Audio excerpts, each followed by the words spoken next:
जिठानियों से भरा ससुराल। ये कहानी शुरू होती है पिंकी के घर से। अपने ऑफिस से लौटती हुई पिंकी पार्क में पहुंचती है जहां करण उसका इंतजार कर रहा था। क्या सोचा तुमने करण इस रिश्ते के बारे में? इन मामलों में लड़कों की जल्दी कहाँ है, सब कुछ तुम्हारे हाथ में है। अगर तुम्हें लगता है कि हमें आगे बढ़ना चाहिए तो ठीक है, वरना मैं तुम पर कोई प्रेशर नहीं डालना चाहता। हम दोनों एक दूसरे को ज़्यादा वक्त से जानते नहीं हैं, पर मुझे लगता है जितना जानते हैं उतना मोर देन इनफ है। मुझे तुम्हारे साथ किसी चीज़ का डर नहीं लगता। मैं जो चाहूँ तुमसे कह सकती हूँ। तुम मुझे जज भी नहीं करते। मैं ज़्यादा अब सोचना ही नहीं चाहती, और देखा जाए तो सोचने का वक्त अब है भी नहीं मेरे पास। वक्त नहीं है मतलब? मेरे घर वाले मेरी शादी की बात कर रहे हैं। पापा के पास किसी ने रिश्ता भेजा है। वही कोई ज्वेलरी शॉप है लड़की की। पैसे तो बहुत है, बस वही है, अरेंज मैरिज है। पास्ट छुपाओ, मन के मन में रखो, पति के पैसे उड़ाओ, फिर मायके में जाकर उसी की चुगली करो। 2 दिन पहले तक जिसे जान भी नहीं रहते उसके साथ बेस्ट हबी लिखकर फ़ोटो पोस्ट करो। मतलब ऐसा नहीं है कि मैं शादी के बाद जॉब करना चाहती हूँ, बिल्कुल नहीं, मुझे घर भी संभालना है। पर एक वो हो जाता है ना कि खुद की मर्ज़ी से काम छोड़ना और एक प्रेशर में छोड़ना। लड़के के पापा का कहना है कि हमारे पास तो सब कुछ है, हमारी बहू काम करती शोभा नहीं देगी। सुनकर ज़रा अजीब लगा, पर मेरे घर वालों के लिए ये नॉर्मल था, क्योंकि लड़के के पास बहुत पैसे हैं। बस बस मैडम, मैं आपका जवाब समझ गया। नमस्ते अंकल जी, मेरा नाम करण है। मेरी आपकी बेटी से मुलाकात कुछ महीने पहले एक ऑफिस पार्टी में हुई थी, जहाँ अलग अलग डिपार्टमेंट के लोग मिले थे। उसी दिन मुझे आपकी बेटी पसंद आ गई।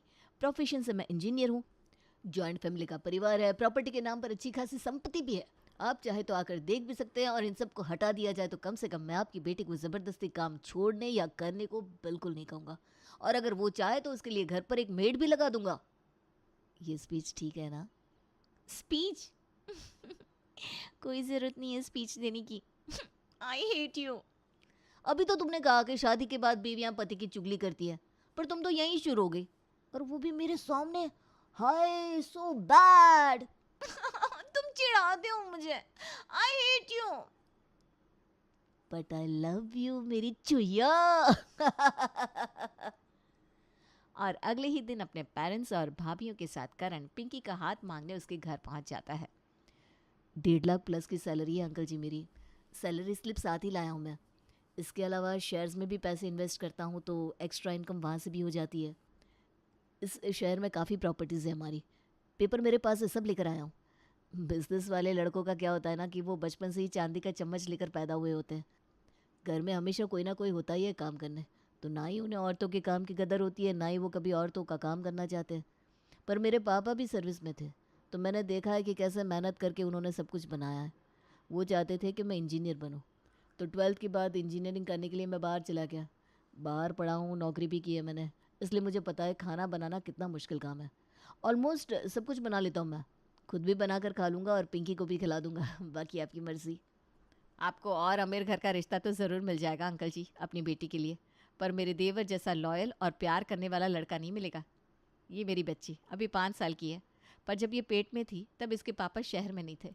उस वक्त अस्पताल में मेरी जांच करवाने से लेकर डिलीवरी के बाद तक मेरा ध्यान रखा है मेरे देवर ने। तो सही कहूँ तो पिंकी जीवन की किसी भी मोड़ पर कभी तकलीफ झेलेगी ही नहीं। अब अगर लड़का इतना काबिल हो और लड़की भी शादी में इंटरेस्टेड हो, तो लड़की के पिता क्यों ही नाक मुंह सिकुड़ते। कुछ देर सोच विचार करने के बाद पिंकी के पापा रिश्ते के लिए हामी भर देते हैं। पिंकी अपनी शादी को लेकर बड़ी खुश थी। लहंगा पहनकर फेरे पर जाने के लिए पिंकी कमरे से निकल रही थी कि उसकी भाभी भागते हुए उसके कमरे में आती है। हमें ये रिश्ता तोड़ना होगा पिंकी। क्यों? क्यों भाभी, ऐसा क्या हो गया? नीचे मंडप पर करण मेरा इंतजार कर रहा है और ऐसे में आप कह रही हैं कि हमें ये रिश्ता तोड़ना होगा। आप मजाक नहीं कर रही है ना? मैं कोई मजाक नहीं कर रही हूँ दीदी, मैं छत पर गई थी। वहाँ दामाद जी के दोनों भाई अपने दोस्तों के साथ मिलकर अड्डा जमाए बैठे हैं। पूरा परिवार ड्रिंकिंग करता है, यानी कि करण जी को भी नशा करने की आदत होगी। ये सब ऐब ही शादी के बाद जीवन को नर्क बना देते हैं दीदी। मैं अभी जाकर पापा जी को इस बारे में बताती हूँ, ये शादी नहीं होनी चाहिए। शादी में पहले ही बहुत पैसे लग चुके हैं भाभी। अब अगर शादी नहीं होगी तो सारे पैसे बर्बाद हो जाएंगे, पापा की इज्जत जाएगी सोलग। और बात इतनी भी बड़ी नहीं है। यही बात अगर मुझे शादी की बात पता चलती तो क्या मैं शादी तोड़ देती? नहीं ना। पैसे बड़े हैं या आपका भविष्य दीदी, और शादी की बात पता चलती तब लगाते हम कोई उपाय। भगवान ने पहले ही खबर लगा दी, क्योंकि वो आपकी ज़िंदगी बर्बाद होने से बचाना चाहते हैं। लोगों की नज़रों में भले हम दोनों के बीच में ननद भाभी का रिश्ता है, पर मेरे लिए आप मेरी छोटी बहन है। आपके साथ गलत होता मैं नहीं देख पाऊंगी। अगर करण के भाई दारू पीते हैं, इसका मतलब ये नहीं कि वो भी नशा करता हो। और वैसे भी मैं मन से करण को पति मान चुकी हूँ भाभी, ये शादी तो अब होकर ही रहेगी, आपको मेरी कसम। और इस राज के खुल जाने के बाद भी पिंकी करण से शादी कर लेती है और बहू बन के उसके घर आ जाती है। दुल्हन अभी गाड़ी से उतर रही थी कि वो देखती है कि उसके दोनों जेठ नशे की हालत में घर के अंदर जा रहे हैं। अपने भाई की शादी का दिन तो छोड़ देते तुम दोनों, पिया था तो पड़े रहते अपने किसी दोस्त के घर, नशे की हालत में घर का माहौल बिगाड़ने क्यों आ गए। बहू, तुम इन दोनों को ले जाकर कमरे में बंद कर दो और दरवाज़ा मत खोलना। मैं नहीं चाहता कि नई बहू के सामने कोई तमाशा हो। दरवाजे पर क्या बहस हो रही है? सब ठीक तो है ना करण? अरे कुछ नहीं, शादी ब्याह में 19-20 तो हो ही जाती है। डांट लगा रहे होंगे पापा भैया को, तुम चलो। पिंकी अपने कमरे में जाती है जो बड़े ही खूबसूरती से सजा हुआ था। किसी भी चीज़ की ज़रूरत हो तो अपनी बड़ी जेठानी को बताना पिंकी। मेरा कमरा तुम्हारे कमरे के जस्ट बगल में है। कुछ भी चाहिए तो बस एक मिस कॉल कर देना, शर्माना मत। बाकी मुझे देवर जी पर पूरा भरोसा है कि वो तुम्हें किसी तरह की प्रॉब्लम नहीं होने देंगे। कृतिका ये कह ही रही थी कि पूनम के बच्चे कमरे में आ जाते हैं। चाची चाची। ये बच्चे बिना सॉरी सॉरी पिंकी, तुम्हारी सुहाग रात के वक्त ये बच्चे परेशान करने आ गए। हमें नहीं क्या पता ये बच्चे हैं। चलो बच्चों, चाची सबसे सुबह मिलेगी, चाची भी तो गुड नाइट करेगी ना। और हाँ पिंकी, कोई ज़रूरत नहीं है सुबह जल्दी उठने की, आराम से जब नींद खुले तभी उठना, ठीक है? करण, बाय। ये कहकर दरवाज़ा बंद करके पिंकी की दोनों जिठानियाँ कमरे से बाहर चली जाती हैं। जिठानियाँ इतनी प्यारी हो सकती है, मैंने ये कभी सोचा नहीं था करण। वाह, तुम्हारी दोनों भाभियाँ सच में बहुत अच्छी हैं। अगली सुबह ना ही पिंकी को उसकी जिठानियाँ जगाने आती है, ना ही उसकी सास। वो आराम से 9:30 बजे उठकर अपने कमरे से बाहर आती है। नए बिस्तर पर सोने में दिक्कत तो नहीं हुई ना बहू? नींद ठीक से हुई ना? अगर बिस्तर समझ ना आए तो कहना, मैं अपने कमरे के बिस्तर से बदलवा दूंगी। यहाँ तो सब कुछ परफेक्ट है। भाभी बेकार में टेंशन ले रही थी। नहीं नहीं मम्मी जी, सब कुछ बिल्कुल ठीक है। मुझे अच्छी नींद आई। मैं ज़रा चाय नाश्ता देख लेती हूँ। पिंकी तैयार होकर रसोई की ओर जा रही थी कि बीच में पड़ता है उसकी जिठानी का कमरा, जिसका दरवाज़ा ज़रा सा खुला हुआ था। भाभी के कमरे से ये आवाज़ें कैसी आ रही है? मुझे कमरे में बंद किया था तुमने? इतनी मजाल तुम्हारी। अपनी नई सौतन के आगे पीछे घूमने की जरूरत नहीं है। ऐसा करने से अपना पति वो तुम्हें नहीं दे देगी। छी, ये कैसी गंदी बातें कर रहे हैं आप? इसमें उस बच्ची का नाम क्यों ला रहे हैं? तो फिर ठीक है, करो दोस्ताना। और फिर मेरा बेल्ट अगर तुमसे दोस्ती निभाए तो मुझे मत कहना। हे भगवान, हे भगवान, ये क्या हो रहा है? पिंकी बिना कुछ कहे रसोई में चली जाती है और नाश्ते की तैयारियों में लग जाती है। कुछ देर बाद उसकी छोटी जेठानी रसोई में आती है। आपकी गाल पर ये निशान कैसे भाभी? सब ठीक है ना? निशान है या ब्लश? वो निधि ना कुछ करतब करती रहती है, तू जब माँ बनेगी ना तब समझेगी। वैसे मैं क्या कह रही थी पिंकी, रसोई संभालने के लिए हम दोनों तो है ही। तुम्हें अगर ऑफिस ज्वाइन करना है तो कर लो। हम दोनों तो इतने पढ़े लिखे नहीं थे कि नौकरी कर पाए, वरना ज़रूर करते। औरतों को खुद के पैरों पर खड़ा रहना चाहिए, इससे अच्छा कुछ हो ही नहीं सकता। क्यों दिख रहा है वो सच नहीं है? कुछ तो है जो छुपाया जा रहा है मुझसे। इस तरह लुका छुपी में दिन गुजर रहे थे। फिर एक रोज़ 10 बजे रोज़ ऑफिस निकलने वाला करण आज 8 बजे तैयार होकर घर से चला जाता है। मम्मी जी, भाभी ये करण कहाँ है? कमरे में नहीं है। हाँ बेटा, आज वो कृतिका के बेटे के स्कूल में पेरेंट्स टीचर मीटिंग थी ना, तो अपनी भाभी के साथ गया है। भाभी के बच्चे के पेरेंट्स टीचर मीटिंग में जाने की इन्हें क्या ज़रूरत थी? ये फ़र्ज़ तो जेठ जी का बनता है। पिंकी अपने लगेज को खाली कर अलमीरा में एडजस्ट कर रही थी कि उसके हाथ में लगती है घर के तीनों बच्चों की एडमिशन रिसिप्ट।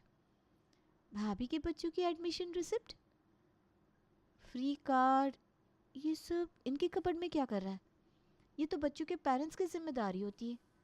क्या चल रहा है इस घर में? कहीं ज्योति भाभी का शक सही तो नहीं? उस दिन जेठ जी मुझे भाभी की सौतन क्यों कह रहे थे? हे भगवान, यहाँ कुछ और ही तो नहीं चल रहा। एक रात खाने पर सभी साथ में बैठे हुए थे, सिवाय घर के 2 बड़े बेटों के, और आज इस बारे में पिंकी सभी से पूछ ही लेती है। बुरा न माने तो मम्मी जी एक बात पूछूं? जेठ जी क्या काम करते हैं? मेरा मतलब है कोई बड़ा काम ही होगा, क्योंकि दोनों ही अक्सर घर नहीं आते। शादी के बाद मैंने शायद उन्हें 1-2 बार ही देखा होगा, वो भी कमरे के अंदर। वो लोग घर पर ना रहे तो ये अच्छा है बेटा। मेरा मतलब है काम करना ज़्यादा पसंद है उन्हें। चाचू मेरी बैग फट गई है, आप ला देंगे ना? श्श, मैंने मना किया था ना निधि, बैड हैबिट्स बेटा। अरे इसमें क्या भाभी, चाची ला देगी आपके लिए बैग। और मम्मा के लिए साड़ी भी, उनकी साड़ी पुरानी हो गई है। चाचू पिछली बार की तरफ पिंक कलर की साड़ी लाना। और पापा किस कलर की साड़ी ला कर देते हैं मम्मा को? ब्राउन। मम्मा को तो सब कुछ चाचू ही ला कर देते हैं चाची, चाचू सुपर हीरो है। अगली सुबह, बेटा इस महीने का राशन खत्म होने वाला है, तो अगर हाँ हाँ मम्मी, इसमें आप इतना सोच कर क्यों बोल रही हैं? ये पकड़िए 25,000 रुपये, और ये पापा की दवाइयों के 5,000। अब तो तेरे खुद की गृहस्थी हो गई है बेटा। बोलते हुए ठीक नहीं लगता, पर तू तो जानता है मैं मजबूर हूँ। पिंकी अपने कमरे से छुपकर ये बातें सुन रही थी। अपनी भाभीियों के बच्चों की फीस ये पे करते हैं, उनके लिए गिफ्ट ये लाते हैं, घर का पूरा राशन का खर्च ये उठाते हैं। क्यों भाई? ऐसे तो इनकी सैलरी इनके घर वालों के पीछे ही चली जाएगी। ये मेरे बारे में क्या सोचेंगे और खुद के बच्चे के फ्यूचर का क्या होगा? मुझे आज ही इस बारे में करण से बात करनी होगी। और रात को जैसे ही करण ऑफिस से आता है, पिंकी साफ साफ उसे इस बारे में पूछ लेती है। मुझे तुम्हारी यही बात बहुत पसंद है। तुम्हें जो चीज़ परेशान करती है तुम उसके बारे में मुझसे तुरंत पूछ लेती हो। अच्छा हो तुमने इस बारे में ज़्यादा नहीं सोचा। एक्चुअली मेरे दोनों भाई बुरी संगत में हैं। वो कुछ कमाते नहीं और अपने बच्चे और बीवियों को मारते हैं। ऐसे तो प्रॉपर्टी है हमारी, पर उन्हें संभाले कौन? भैया का बस चले तो वो तो उसे बेच दे। पहले तो बहुत ड्रामा करते थे दोनों, इसलिए पापा अब शांत शांत रहने लगे। जैसे ही मुझे नौकरी लगी, मैंने अपने पूरे घर का भार खुद पर उठा लिया, तो घर का सारा खर्चा मैं ही चलाता हूँ। मुझे पता है तुम्हें लगेगा कि गलत घर में फंस गई, मैंने तुम्हें फंसा लिया, पर ऐसा नहीं है। तुम्हें जिस चीज़ की ज़रूरत होगी वो तुम्हें मिलती रहेगी, चाहे मुझे वो तुम्हें कैसे भी क्यों ना देनी पड़े। अगर तुम चाहती हो कि मैं सबसे अलग हो जाऊं तो मैं अलग भी हो जाऊंगा, क्योंकि जैसी मेरी माँ और भाभियाँ हैं वो मुझे अलग होने से कभी मना नहीं करेंगे। वाह करण, इतना ही पहचाना तुमने मुझे। जिन बच्चों का बाप उन्हें देख नहीं रहा, उनके सर के ऊपर से उनके चाचू का हाथ भी छीन लूँ क्या मैं? बिल्कुल भी नहीं। मैं तो ये सोच रही हूँ कि कैसे सब कुछ ठीक किया जाए। पिंकी करण से बेकार में कुछ भी लेना छोड़ देती है ताकि उसके पति पर कोई प्रेशर ना आए। शादी के कुछ महीने बाद पिंकी अपने घर जाती है, जहाँ उसे बिल्कुल सिंपल कपड़ों में देखकर ज्योति घबरा जाती है। 1.5 लाख से ऊपर पति महीने का कमा रहा है और ये हालत है दीदी आपकी। ना कान में बूंदे हैं, ना हाथ में कोई प्लैटिनम रिंग। शादी के बाद ननदे सजी धजी ही मायके आती अच्छी लगती है। ये जो कमाते हैं ना, वो मेरी जेठानियों के परिवार के खर्चे में लग जाता है। उसके बाद ये मुझे क्या दिलाएंगे भाभी? फंस गई ना गलत चक्कर में आप। मैंने उसी वक्त कहा था तोड़ देते हैं रिश्ता, तब सही ना लगा, पर अब ले लेते हैं डिवोर्स। कोई ज़्यादा देरी नहीं हुई। नहीं भाभी, ये मौका है जो भगवान ने मुझे दिया है एक घर को संवारने का। जिस तरह आपने मेरे घर को अपना समझकर इसे संवारा है, वैसे ही मैं अपने ससुराल को अपना समझकर सब कुछ ठीक करूँगी।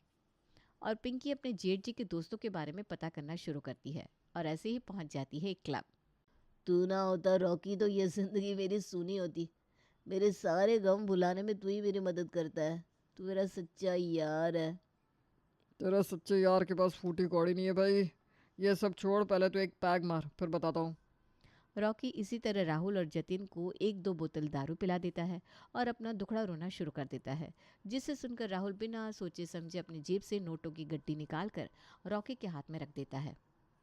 मतलब हमारी जो 2 दुकानें किराए पर लगी हुई है, उसका किराया उठाकर जेठ जी अपने दोस्तों में बांट देते हैं, वो भी नशे की हालत में।